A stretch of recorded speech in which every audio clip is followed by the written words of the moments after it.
आप सभी भक्तों को सकट चौथ व्रत की ढेरों शुभकामनाएं। श्री गणेश भगवान की कृपा से आपकी समस्त मनोकामनाएं पूर्ण हो। प्रिय भक्तों, सकट चौथ का व्रत स्त्रियां अपनी संतान की रक्षा और उनके उज्जवल भविष्य अच्छे स्वास्थ्य के लिए करती हैं। इस व्रत में जितना जरूरी पूजा करना होता है उससे भी ज़्यादा महत्वपूर्ण होता है कथा को सुनना। तो आज आप सुनेंगे सकट चौथ तिल चौथ में सुनी जाने वाली सकट चौथ व्रत की संपूर्ण व्रत कथा। प्रिय भक्तगणों, कथा बड़ी ही दुर्लभ और महत्वपूर्ण है, इसीलिए अपने संतान के अच्छे स्वास्थ्य और सुखी जीवन के लिए कथा को बीच में ही आधे पर छोड़े बिना पूरे अंत तक अवश्य सुनिएगा। कथा सुनने से पहले आप हाथ में तिल ले लें और पास में ही एक लोटा जल भर के रख लें और कथा को सुनते समय हुंकारा अवश्य भरें। एक बुढ़िया माई थी। उस बुढ़िया के एक बेटा था। बुढ़िया का बेटा गांव के पशुओं को जंगल में चराने ले जाता और बदले में जो भी चराई मिलती थी उससे उसका घर चलता था। इसी तरह से दिन कट रहे थे। एक दिन बुढ़िया का बेटा जब पशुओं को चराने जंगल जा रहा था तो रास्ते में उसकी चाची अर्थात ताई आ गई और बोली, बेटा तुम तो सारा दिन जंगल में पशु चराते फिरते हो, तुम्हारी माँ घर में बैठकर पकवान बना बना के खाती है। लड़का बोला, ऐसा तो नहीं हो सकता। तब चाची बोली, यदि तुझे भरोसा नहीं है तो जाकर अपने घर में अपनी आंखों से देख ले। लड़के ने सोचा, ठीक है, देखने में क्या हर्ज है। अब लड़का पशुओं को चराने के बजाय अपने घर चला गया। उस दिन सकट चौथ का व्रत था। बुढ़िया तिल कुट्टा बना रही थी। कढ़ाई चूल्हे पर रखकर तिल को भून रही थी। अब यह सब देखकर लड़के ने सोचा कि मेरी ताई जो चाची है वो ठीक कह रही थी। मैं तो जंगल जंगल भूखा प्यासा पशु चराता फिरता हूँ और मेरी माँ मेरे पीछे पकवान बनाकर खाती है। उसको चाची की सिखाई गई बातों पर यकीन आ गया। लड़का बोला, माँ अब मैं घर से निकल जाऊँगा, मैं यहाँ नहीं रहूँगा। माँ बोली, बेटा क्या बात हुई जो तू ऐसा सोचकर बोल रहा है। लड़के ने कहा, माँ मैं तो जंगल चला जाता हूँ, तुम पीछे से पकवान बनाकर खाती हो, मुझे खिलाना तो दूर तुम बताती तक नहीं हो। अब मैं इस घर में नहीं रहूँगा, मैं तो जंगल में जाऊँगा, मैं तो कहीं और चला जाऊँगा। बुढ़िया ने बहुत समझाया कि बेटा आज सकट चौथ तिल चौथ का व्रत है, इसीलिए तिलकुटा बना रही थी बेटा। लेकिन बेटा नहीं माना। बुढ़िया समझा कर थक गई। बुढ़िया के लाख समझाने और पढ़ाने के बाद भी वह बेटा नहीं रुका तो बुढ़िया ने कहा, बेटा आज सकट चौथ का व्रत है और यह तिल है, तुम अपने साथ ले जाओ। जहाँ भी तुम पर मुसीबत पड़े तो तिल को अपने हाथ में पुर कर बैठ जाना। अगर मैं तुम्हारे नाम के व्रत करती होंगी तो मुसीबत टल जाएगी। लड़के ने तिल हाथ में लिए और वह चल दिया। चलते चलते वह घने जंगल में पहुंच गया। अब जंगल में गया तो देखा कि सामने एक बहुत बड़ा शेर खड़ा है। अब शेर ने रास्ता रोक लिया। लड़के ने सोचा कि आज तो मेरा मरना तय है। डर के मारे वह कांपने लगा। डर के मारे सबसे पहले इंसान को अपनी माँ की याद आती है तो उसे भी अपनी माँ की याद आ गई। माँ याद आते ही माँ के दिए हुए तिल याद आ गए। अब तिल को पूर के बैठ गया और बोला, हे सकट चौथ माता, अगर मेरी माँ ने मेरे नाम के व्रत रखी है तो यह शेर गाय बन जाए और यहाँ से चली जाए, नहीं तो मेरी मृत्यु आज तय है। अब जैसे ही उस लड़के ने ऐसा बोला वैसे ही शेर गाय बन के पूंछ हिलाता हुआ वहाँ से चला गया, क्योंकि बुढ़िया तो अपने बेटे के नाम के ही व्रत रखती थी। अब वह राम राम कहता हुआ आगे चल दिया। आगे गया तो देखा एक बहुत बड़ी नदी रास्ते में उफान मारती हुई तेज वेग में बह रही थी। अब उसने सोचा कि यदि मैं नदी पार करूंगा तो डूब के मर जाऊंगा, क्योंकि नदी का बहाव बहुत तेज है, तूफान आया हुआ है और मैं यदि नदी पार नहीं करूंगा तो रात हो जाएगी। पीछे से जंगल के जानवर मुझे आकर खा जाएंगे। आगे कुआं पीछे खाई, फिर याद आई माई की। अब उसे अपने जब माँ की याद आई तो वह तिल पूर करके वहीं बैठ गया और बोला, हे सकट चौथ माई, अगर मेरी माँ ने मेरे नाम के व्रत करती है तो यह नदी 2 हिस्से में बट जाए और मुझे रास्ता दे देगी, नहीं तो आज मेरा मरना तय है। अब जैसे ही कहा नदी 2 हिस्से में बट गई। उसे रास्ता मिल गया, क्योंकि बुढ़िया तो उसी के नाम के व्रत रखती थी। नदी पार करके दूसरे नगरी में पहुंच गया। वहां देखा एक बुढ़िया पुए बना रही थी और रोती जा रही थी। अब उसने बुढ़िया से पूछा, हे माई, तुम पुए बना रही हो, इसका मतलब कोई खुशखबरी है और साथ में रो रही हो। यह खुशी और दुख एक साथ कैसे? अब बुढ़िया बोली, हे बेटा, कैसे बताऊं? हमारे नगरी में हर छठे महीने आवा पकता है और आवा में एक इंसान की बलि दी जाती है। उसे आवा में बिठाया जाता है और इसी तरह हर घर से रोज एक का नंबर आता है। आज मेरे बेटे का नंबर है और मेरे एक ही बेटा है।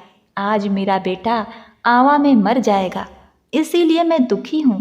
यह सोचकर मैं रो रही हूँ। आज मेरे बेटे का आखिरी दिन है, आखिरी बार उसके लिए भोजन बना रही हूँ, इसीलिए मैं पूड़ी बना रही हूँ। अब बुढ़िया का बेटा बोला, माई, अगर मैं तेरे बेटे की जगह चला जाऊं तो तू यह पुए मुझे खिला देगी? बुढ़िया बोली, बेटा, पुए तू चाहे जितना खा ले, पर ऐसे ही कौन किसी के मुसीबत में जाता है।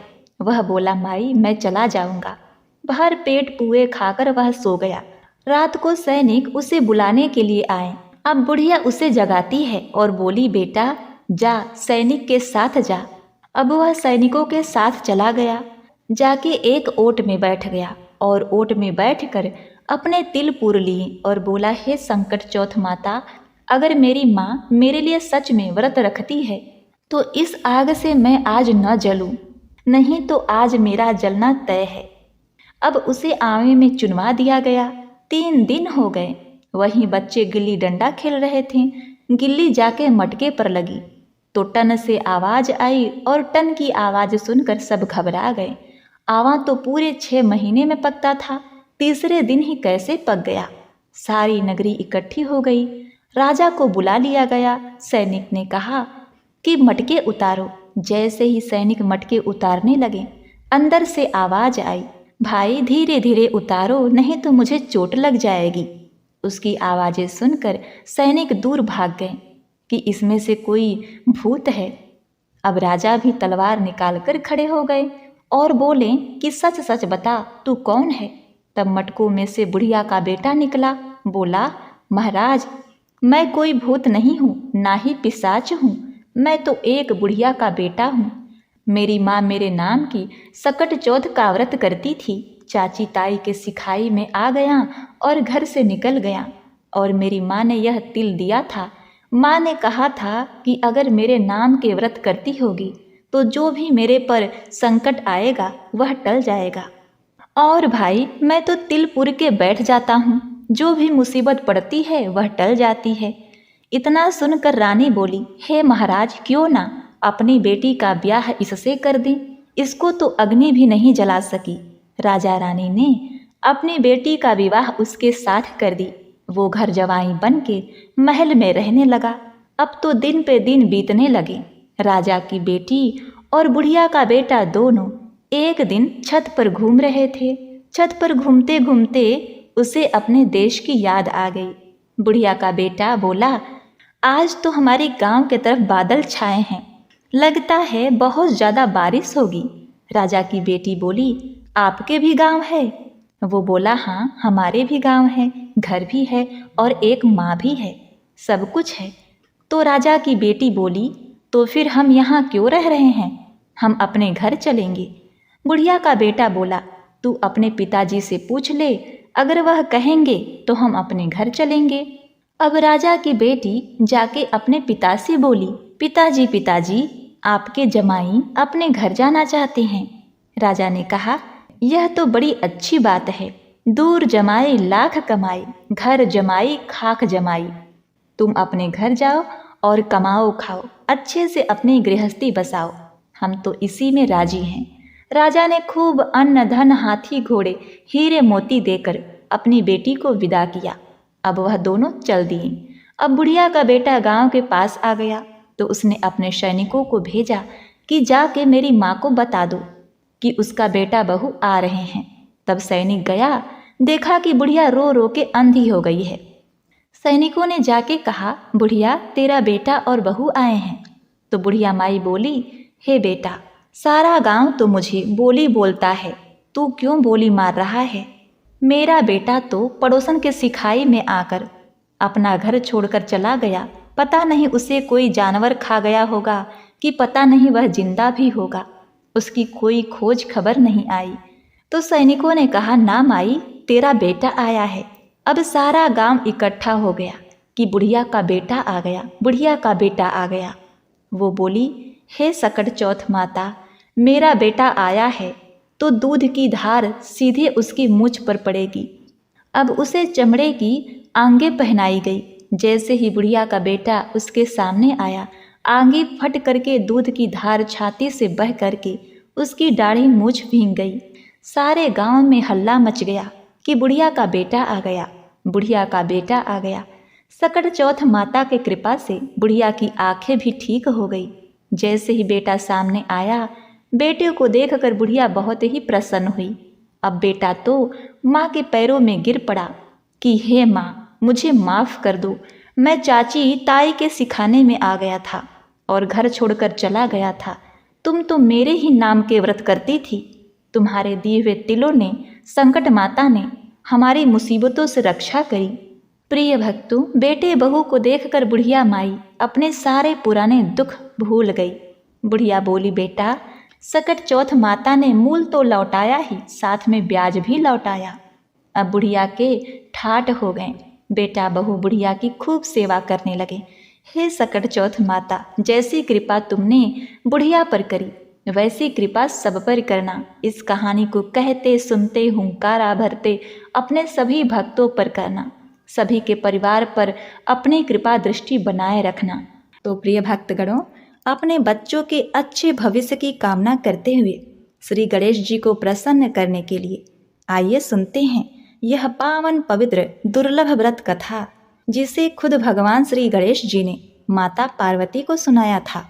इससे पूर्व वीडियो को लाइक करके श्री गणेश भगवान का जयकारा लगा दीजिए। जय श्री गणेश।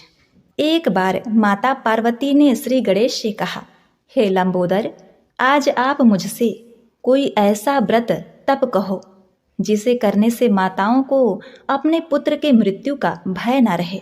ऐसा कौन सा महाव्रत है जिसे करने से संतानों पर आने वाली संकट तुरंत ही टल जाती है तथा वे सदा सुखी संपन्न रहते हैं। बाज होने का दुख झेल रही स्त्रियां पुत्रवती होती हैं, दरिद्र धनवान हो सकें। ऐसा कोई व्रत है तो मुझसे कहो। इन वचनों को सुनकर श्री गणेश जी बोले, हे शक्ति स्वरूपा, हे जगदम्बा, हे माता, भादो मास के कृष्ण पक्ष की चतुर्थी को मेरा व्रत करने वाले भक्तगण सभी संकटों से छूट जाते हैं। बांझ को पुत्र, निर्धन को धन, रोगी को सुंदर काया मिलता है और माताओं की संतानों की उम्र लंबी होती है। हे माता, मेरे द्वारा सुनाई गई इस कथा को हाथ में तिल लेकर बड़ी भक्ति भाव से सुनना चाहिए। यह कथा इस प्रकार से है। पूर्व काल की बात है। सत्यवादी राजा हरिश्चंद्र के राज्य में एक बहुत ही निर्धन ब्राह्मण ऋषि शर्मा रहा करता था। वह बड़ा ही तपस्वी तथा भगवान का भक्त था। थोड़े ही समय में उसको एक पुत्र हुआ। दैव योग से ऋषि शर्मा मर गया। पत्नी पुत्र की रक्षा करने लगी, भीख मांगकर लाती और किसी तरह पुत्र का लालन पालन करती थी। वह संकट चतुर्थी का व्रत करने लगी। भीख मांगकर तिल के 10 लड्डू बनाकर, गोबर से गणेश जी की प्रतिमा बनाकर सदा पूजा किया करती थी। एक समय उसका 5 वर्ष का पुत्र गणेश जी की मूर्ति को खिलौना समझकर गले में बांधकर खेलने के लिए बाहर निकल गया। उसी समय मूर्ख कुहार उस 5 वर्ष के बालक को अपने आमा में डाल दिया।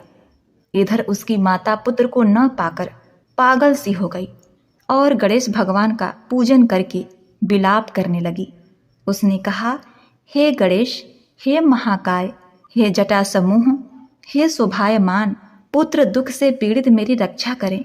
हे अनाथों के नाथ, भक्तों को अभिष्ट वर देने वाले, पुत्र दुख से पीड़ित मेरी रक्षा करें। इस प्रकार से आधी रात तक उस बेचारी ने विलाप किया। सवेरा होते ही कुम्हार आवा खोलकर देखता है तो वह 5 वर्ष के बालक को उसी आवा में घुटने तक पानी में खेलता हुआ पाता है। इस प्रकार देखते ही भय के मारे कांपने लगा। इसके बाद जाकर राजा के सामने जैसा उसने किया था वह सब कुछ सुनाया। कुम्हार बोला, हे महाराज, मैंने ऐसा अपराध किया है जिससे मुझे बहुत दुख हो रहा है। हे राजन, राजकन्या के विवाह के लिए मुझे कुछ मिट्टी के बर्तन शीघ्र ही बनाने थे और उसे देने थे, पर कई बार आवा में आग लगाने पर भी वे पके नहीं। तब मैंने जादू टोना जानने वाले एक गुणी से जाकर पूछा तो उसने चोरी से बालक की बलि देने के लिए कहा। तब मुझे बड़ी चिंता उत्पन्न हुई कि किसके बालक को अग्नि में डाला जाए। जिसके बालक को अग्नि में डालूंगा वह तो तुरंत ही मुझे काट डालेगा। इस भय से किसी राण के लड़के की बलि देने का मैंने निश्चय किया और अपनी भार्या को यह समझाकर कहा कि ऋषि शर्मा नामक ब्राह्मण मर गया है। उसका लड़का 5 वर्ष का है। उसकी विधवा माता भीख मांगकर अपना और पुत्र का लालन पालन करती है। यदि उसके पुत्र को बलिदान कर दिया जाए तो वह गरीब दुखिया कुछ न कर सकेगी और मेरे सब बर्तन पक जाएंगे। फिर मैंने उस बालक को खेलते हुए पकड़कर आवा में डाल दिया और सुखपूर्वक रात को सो गया। सवेरे होते ही आवा के बर्तन पके हैं या नहीं सोचकर आवा खोलकर देखा तो जिस अवस्था में बालक को डाला था वह उसी अवस्था में वहां पर निर्भय होकर खेल रहा था। यह देखकर मैं भयभीत हुआ और यहाँ आया हूँ। इस प्रकार उसके वचन को सुनकर राजा चकित हुआ और स्वयं आवा के पास आकर खेलते हुए लड़के को देखकर अपने आप से कहा कि यह कैसी बात है। इस आमा के भीतर घुटने तक कमल से सुशोभित जल और वैदुर्य मणि के समान दुर्वा कैसे प्राप्त हुई। इस दरिद्र बालक को न तो आग का आँच लगा, न तो ये किसी प्रकार से जला है, न तो इसे प्यास लगी। घर के तरह निर्भय होकर यहाँ खेल रहा है। राजा के इतना कहने पर रोती बिलखती ब्राह्मणी वहां आ पहुंची और अपने बालक को देखकर उसे उठाकर छाती से लगा लिया। उसे चूमती है और रोती कलपती हुई राजा के आगे बैठ गई। राजा हरिश्चंद्र बोले, ब्राह्मणी, अग्नि ने इस बालक को क्यों नहीं जलाया? क्या तू कोई टोटका जानती है अथवा कोई उग्र तप किया है? ब्राह्मणी बोली, हे राजन, न तो मैं कोई तंत्र जानती हूँ, न धर्म जानती हूँ, न मैंने कोई तप किया, न योग, न कोई दान दिया, न विधान किया, न ही बलिदान दिया। हे राजेंद्र, मैंने केवल संकट नाशक गणेश का एकमात्र उत्तम व्रत किया है जिसके प्रभाव से मेरा बालक कुशल है। इस प्रकार उसका वचन सुनकर राजा ने फिर कहा, यह व्रत मुझे सम्मत है, मेरी सारी प्रजा इस व्रत को करे। इस प्रकार राजा ने उसकी परिक्रमा करके कहा, हे ब्राह्मणी, तू धन्य है कि मेरी संपूर्ण प्रजा को गणपति की पूजा का आरंभ कराया। इस तरह व्रतराज के प्रभाव से ब्राह्मणी को उसका पुत्र प्राप्त हुआ। इसीलिए हे माता, व्रतों में उत्तम इस व्रत के प्रभाव से सबका अभिष्ट सिद्ध होता है। जो भी इस व्रत को करता है उसका गया हुआ राज्य, मित्र, पुत्र, पौत्र आदि समस्त सुख पुनः प्राप्त होते हैं। उसे समस्त सुखों की प्राप्ति होती है। प्रिय भक्तगणों, अब आप श्रवण करेंगे संकट चतुर्थी व्रत की तिलकुट्टे की कहानी। तिलकुटा चौथ व्रत कथा बहुत पुराने समय की बात है। एक शहर में देवरानी जेठानी रहा करती थी। जेठानी अमीर थी और देवरानी गरीब थी। देवरानी गणेश जी की भक्त थी और देवरानी का पति जंगल से लकड़ी काटकर बेचता था और अक्सर बीमार भी रहा करता था। देवरानी अपने जेठानी के घर का सारा काम करती और बदले में जेठानी बचा हुआ खाना, पुराने कपड़े आदि उसको दे दिया करती थी। इसी से देवरानी का घर परिवार चल रहा था। माघ महीने में देवरानी ने तिल चौथ का व्रत किया। 5 रुपए का तिल व गुड़ लाकर तिलकुट बनाया। पूजा करके तिल चौथ की कथा सुनी और तिलकुट्टा छीके में रख दिया और सोचा कि चाँद उगने पर पहले तिलकुट्टा और उसके बाद ही कुछ खाऊंगी। कथा सुनकर वह जेठानी के यहाँ चली गई। खाना बनाकर जेठानी के बच्चों से खाना खाने को कहा तो बच्चे बोले, माँ ने व्रत किया है चाची और माँ भूखी है। जब माँ खाना खाएगी हम भी तभी खाएंगे। और जब जेठ को खाना खाने को कहा तो जेठ बोला कि मैं अकेला नहीं खाऊंगा, जब चाँद निकलेगा तब सब खाएंगे, तभी मैं भी खाऊंगा। अब देवरानी जेठानी के पास जाती है और उससे अपने घर के लिए कुछ खाना मांगती है।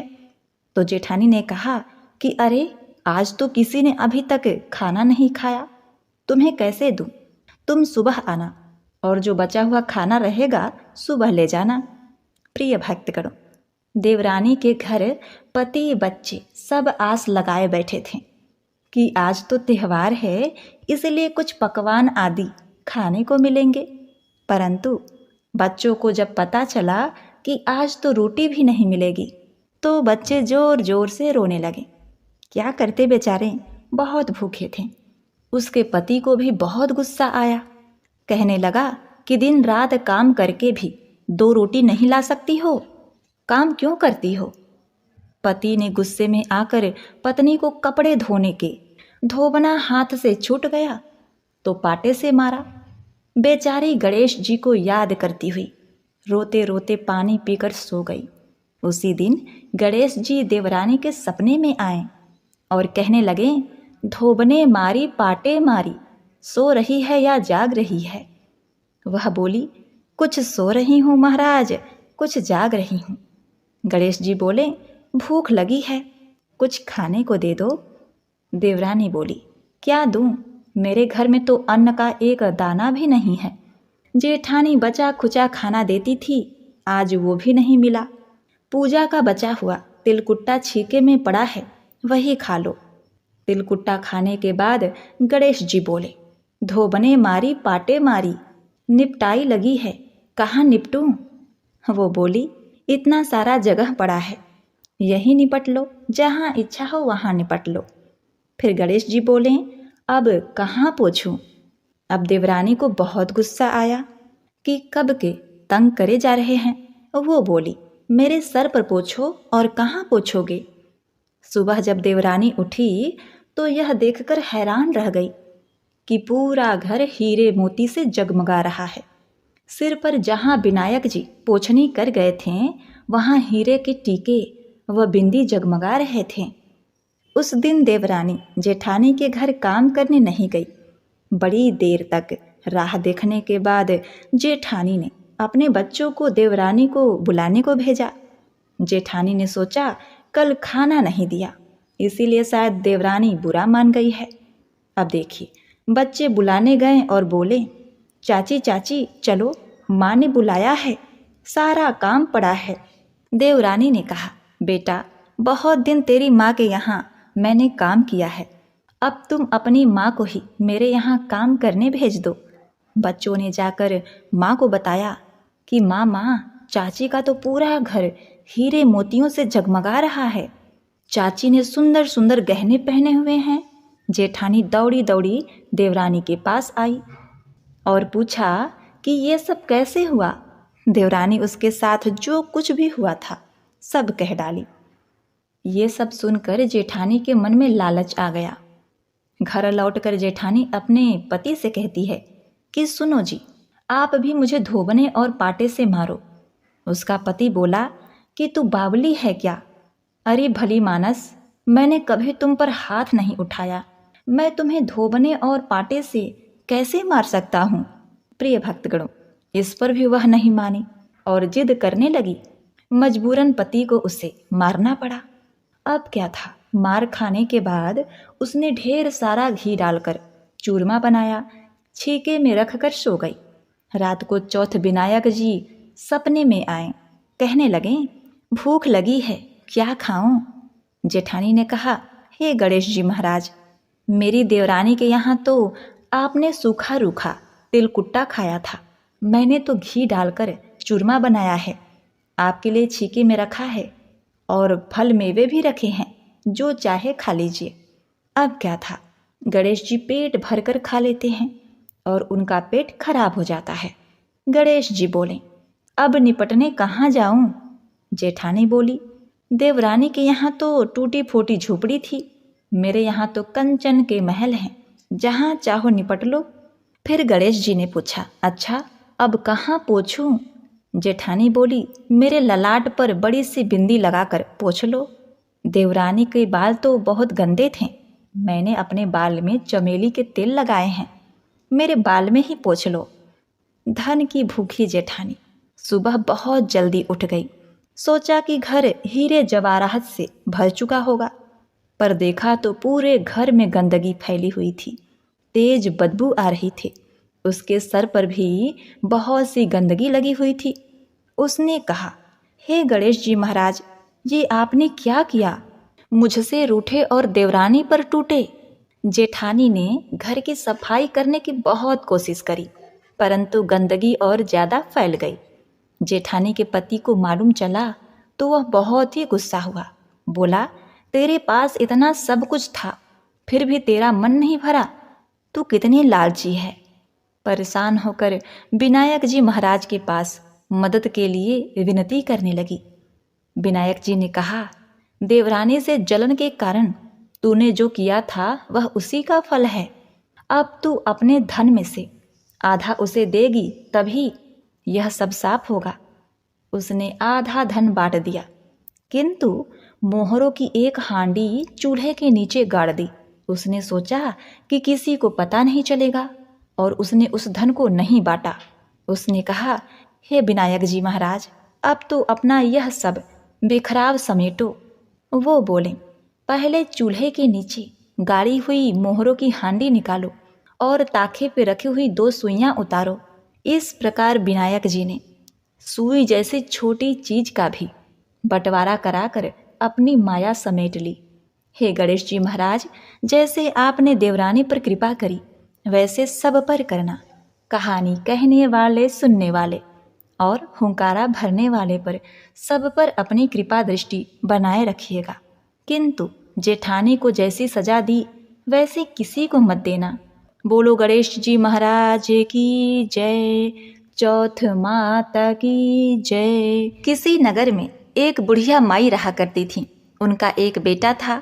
बुढ़िया माई 12 मासी गणेश चौथ का व्रत किया करती थी। वह बुढ़िया माई हर चौथ के व्रत में शहर जाकर अपनी आर्थिक स्थिति के अनुसार बनिए की दुकान से थोड़ा सा घी, गुड़ और तिल घर लाती थी और 4 लड्डू बनाती थी। 4 लड्डुओं में से वह बूढ़ी माई एक से पूजा करती थी, एक लड्डू हथकार के लिए निकालती थी, एक से वह चंद्रमा के दर्शन करके स्वयं खा लेती थी और एक अपने बेटे के लिए रख देती थी। एक बार की बात है, उनका बेटा अपनी ताई अर्थात अपनी बड़ी माँ से मिलने के लिए अपनी ताई के घर पहुंचा तो उसने देखा कि उसकी बड़ी माँ ने माघ चौथ का व्रत रखा हुआ था। उत्सुकता से लड़के ने पूछा कि ताई जी, मेरी माँ तो 12 चौथ का व्रत करती है। इस पर उसकी ताई ने बोला कि तेरी माँ तो तेरी कमाई खाने के लिए ये व्रत रखती है। लड़के ने सोचा कि ताई सच कह रही है, वह बुढ़िया लड्डू खाने के लिए व्रत रखती है। लड़के के दिमाग में नकारात्मक विचार घर कर गए। अब वह लड़का घर आता है। जब घर आता है तो उसने देखा कि उसकी माँ तो तिल का लड्डू बना रही है, तो उसने सोचा कि ताई जी तो सही कह रही थी, मेरी माँ तो लड्डू खाने के लिए ही व्रत रखती है, ये झूठ मूठ का व्रत रखती है। घर आकर लड़के ने अपनी माँ से बोला कि माँ, मैं शहर जा रहा हूँ कमाने के लिए, यहाँ जब कमाता हूँ तो तुम मेरी सारी कमाई खा लेती हो। इस पर माँ ने उसे बहुत समझाया और उसे शहर जाने से मना भी किया। उस बूढ़ी माँ के लाख मनाने पर भी वह नहीं माना। इसलिए उसकी माँ ने साथ ले जाने के लिए उस तिल के लड्डू को दे दिया और कहा, बेटा, यह तिल का लड्डू मुसीबत में तुम्हारे काम आएंगे, तो तू चौथ माता का, गणेश भगवान का ध्यान करके तिल के लड्डू को अपने हाथ में लेकर चौथ माता, गणेश भगवान का ध्यान करना, तेरे ऊपर आए सभी संकट टल जाएंगे। लड़के ने कहा, माँ ठीक है, यदि तू सच्चा व्रत करती है तो मेरे ऊपर आया सभी संकट टल जाएगा, यदि नहीं तो मैं संकट में फंस जाऊंगा। अब लड़का अपनी माँ की बात मानकर उस तिल के लड्डू को अपने साथ ले लेता है। शहर जाते समय रास्ते में एक बूढ़ी माँ दिखी। लड़के ने ध्यान से देखा कि बुढ़िया रोती हुई जा रही थी और पुए बनाती जा रही थी। वह रो भी रही थी और पुए भी बना रही थी। लड़के ने पास जाकर उस बुढ़िया माई से उसके रोने का कारण पूछा। बूढ़ी माँ ने जवाब दिया कि बेटा, इस नगर की पहाड़ी पर एक बहुत बड़ा राक्षस रहता है। पहले तो वह खाने के लिए इस नगर के लोगों को मार दिया करता था। वह लोगों को मारकर खा जाता था। उसके इस अत्याचार को रोकने के लिए नगर में एक व्यवस्था की गई कि हर घर से एक आदमी को दैत्य के पास भेजा जाएगा। और आज मेरे बेटे की बारी है, इसीलिए रो रही हूँ और उसी के लिए पुए बना रही हूँ। उस लड़के ने कहा, हे माँ, तुम ये खीर पुए मुझे खिला दो, मैं तुम्हारे बेटे की जगह उस राक्षस के पास चला जाऊंगा। बूढ़ी माँ ने लड़के की बात स्वीकार कर ली। लड़के ने खीर पुए बड़े चाव से खाए और खाकर आराम से सो गया। सोते सोते उसे शाम हो गई। शाम को बूढ़ी माँ के पास राजा के सैनिक आए और कहा कि कहाँ है तुम्हारा बेटा। बूढ़ी माँ ने लड़के से कहा, बेटा, राजा के सैनिक तुम्हें राक्षस के पास ले जाने के लिए आए हैं। वह लड़का खुशी से सैनिक के साथ दैत्य के पास चला गया। उस राक्षस के पास जाकर उसने देखा कि राक्षस तो बहुत भयानक है। अपनी जान बचाने के लिए वह इधर उधर भागने लगा और माँ माँ चिल्लाने लगा। इतने में ही उसे याद आया कि उसकी माँ ने उसे चौथ माता के तिल के लड्डू दिए थे और कहा था कि मुसीबत में यह तुम्हारे काम आएंगे। उस लड़के ने चौथ माता के वह तिल के लड्डू निकाले और उसे राक्षस के सामने रखकर कहने लगा, हे चौथ माता, हे गणेश भगवान, अगर मेरी माँ सच्चे दिल से मेरी सलामती के लिए व्रत रखती है तो राक्षस का सर कटकर जमीन पर गिर जाए। प्रिय भक्तगणों, यह तो चौथ माता गणेश भगवान का चमत्कार है कि उसका ये वचन कहते ही उस राक्षस का सर कटकर नीचे गिर गया। लड़का सही सलामत वापस आ गया। वापस आते देख उसे राजा ने अपने दरबार में बुलाया और बहुत से उपहार देकर उसे रवाना किया। लड़का अपने रास्ते पर आगे बढ़ता चला गया। चलते हुए कुछ समय बाद वह दूसरे राज्य में पहुंचा। उस राज्य में एक प्रथा प्रचलित थी कि बर्तनों के आवे को पकाने के लिए एक इंसान की बलि दी जाती थी। राज्य से आते देख सैनिकों ने उसे पकड़ लिया और आवे में चिनवा दिया और आवे को पकाने लगे। लड़के ने फिर से चौथ माता के तिल के लड्डू निकाले और बोला, हे चौथ माता, हे गणेश भगवान, अगर मेरी माँ मेरे लिए बिना किसी स्वार्थ के व्रत रखती है तो आवा पकने पर मेरी मृत्यु न हो। लड़के के ये शब्द बोलते ही आवा पकने पर लड़के की मृत्यु नहीं हुई। जब आवे से बर्तन निकलने लगे तो आवे से मिट्टी की बजाय सोने और चांदी के बर्तन निकले और लड़के ने अंदर से कहा, बर्तन आराम से निकालना, कहीं मुझे लग न जाए। ये सुनकर बर्तन निकालने वाले आश्चर्यचकित हो गए और उसे आवे से निकालकर राजा के दरबार में ले गए। राजा भी आश्चर्यचकित था। राजा ने लड़के से पूछा, अच्छा बताओ, आखिर तुम इस आवे से जिंदा कैसे बच गए?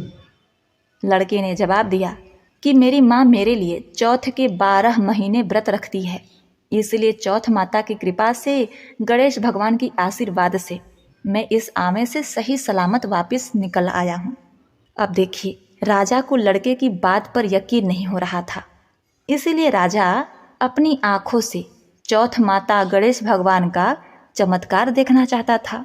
इसलिए राजा ने चांदी की सुराही मंगवाई और लड़के से कहा, अगर तुम सच बोल रहे हो तो सुराही की नली से निकल कर दिखाओ।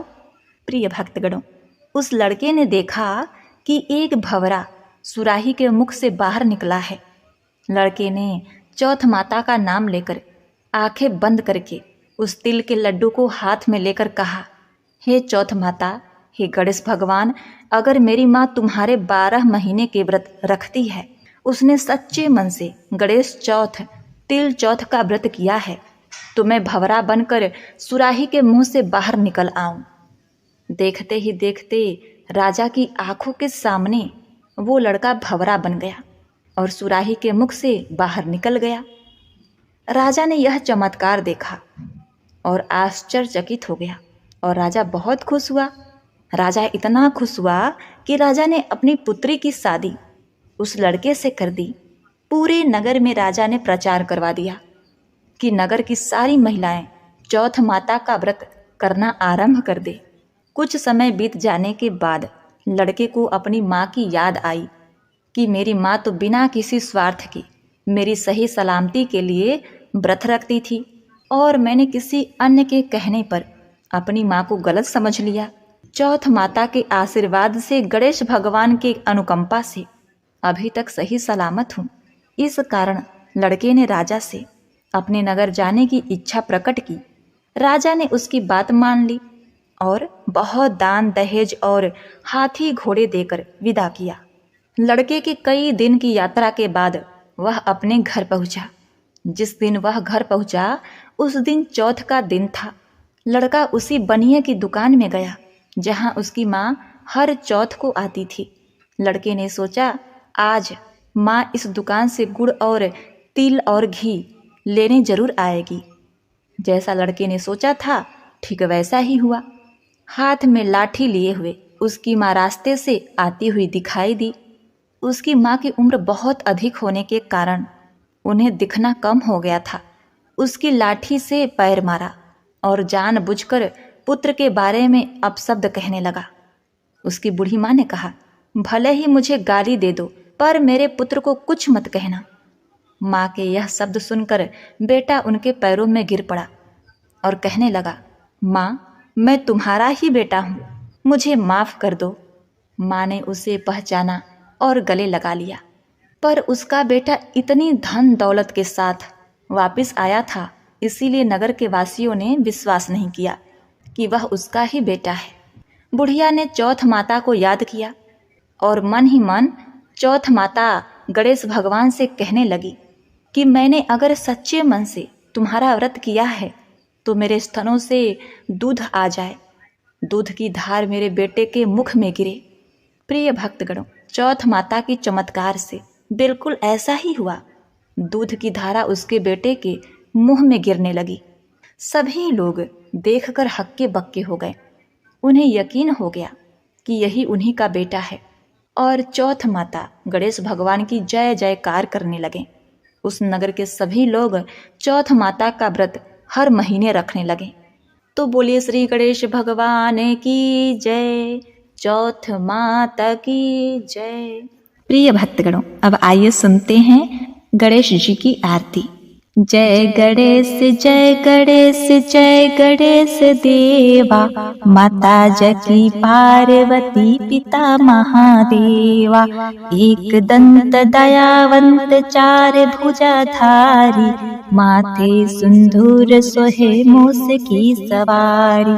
जय गणेश जय गणेश जय गणेश देवा, माता जकी पार्वती पिता महादेवा। पान चढ़े फूल चढ़े और चढ़े मेवा, लड्डुअन का भोग लगे संत करे सेवा। जय गणेश जय गणेश जय गणेश देवा, माता जकी कामना को पूर्ण करो ताऊ बलिहारी। जय गणेश जय गणेश जय गणेश देवा, माता जकी पार्वती पिता महादेवा। कर्पूर गौरम करुणावतारम, संसार सारम भुजगेन्द्रहारम। सदा वसन्तं हृदयारविन्दे, भवं भवामि सहितं नमामि। ओम गणेशाय नमः। हे गणेश भगवान, आप अपने सभी भक्तों पर कृपा दृष्टि बनाए रखिए देव। आप सबका शुभ करें, सबका मंगल करें। इस चैनल को सब्सक्राइब, लाइक और शेयर इस कथा को भक्ति भाव से सुनने वाले अपने भक्तों पर कृपा दृष्टि सदैव बनाए रखिएगा। जय श्री गणेश।